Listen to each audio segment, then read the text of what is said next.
Study Gurukul में आपका स्वागत है। मेरा नाम तेजस्वी राज पाठक है। लास्ट क्लास में हम लोगों ने कूलाम्स लॉ को बहुत ब्रीफली पढ़ा था।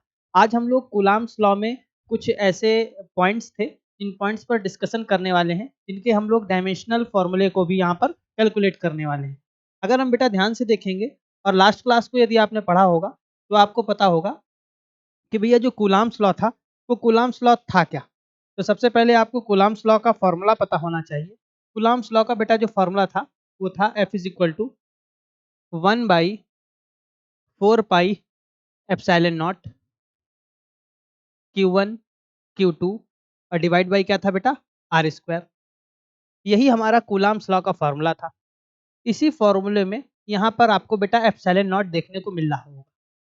ये एप्सिलॉन नॉट होता क्या है, तो इसे हम लोग क्या कहते हैं, permittivity of free space. Epsilon not लिखा हुआ दिख रहा होगा आपको।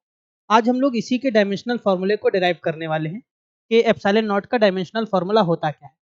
तो सबसे पहले अगर आपको यहाँ का एप्सिलॉन नॉट का डायमेंशनल फॉर्मूला निकालना है तो आपको एप्सिलॉन नॉट को इधर लाना पड़ेगा।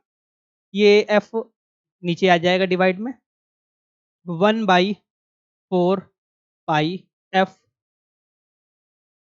Q1 Q2 और डिवाइड बाई क्या होता है बेटा, आर स्क्वायर। आपको पता होगा कि 4 और पाई ये कांस्टेंट है, न्यूमेरिक वैल्यू होती है, इनकी कोई डायमेंशंस नहीं होती है।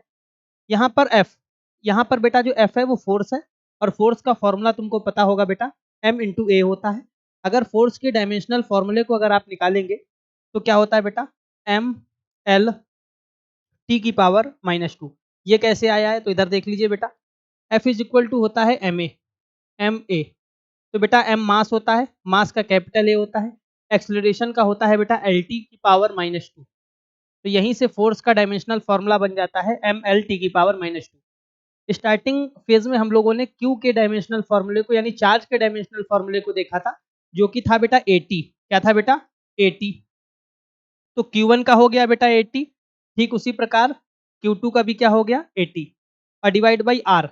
आर डिस्टेंस थी बेटा, डिस्टेंस होती है लेंथ, लेंथ होती है एल, तो बेटा एल का स्क्वायर हो गया। तो यहाँ से अगर हम लोग एप्सिलॉन नॉट के डायमेंशनल फॉर्मूले को डिराइव करेंगे तो क्या होगा बेटा, एम एल टी की पावर -2, और बेटा यहाँ पर क्या हो जाएगा, ए स्क्वायर टी स्क्वायर और डिवाइड बाई क्या हो गया बेटा, एल स्क्वायर। अगर इसे हम लोग और अच्छे से सॉल्व करने की कोशिश करेंगे तो ये बेटा ऊपर चला जाएगा,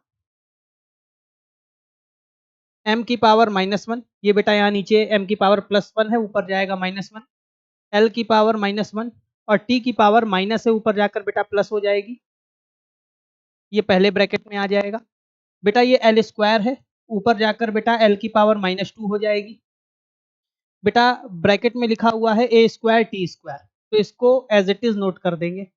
अब बेटा हम लोग सेम डायमेंशन वालों को ऐड और सब्ट्रैक्ट करने की कोशिश करेंगे। अगर आप ध्यान से देखें तो बेटा m यहाँ पर नहीं है, तो m की पावर -1। बेटा अगर l को यहाँ पर देखेंगे, l की पावर -1 और l की पावर -2, तो कितना हो जाएगा बेटा, l की पावर -3।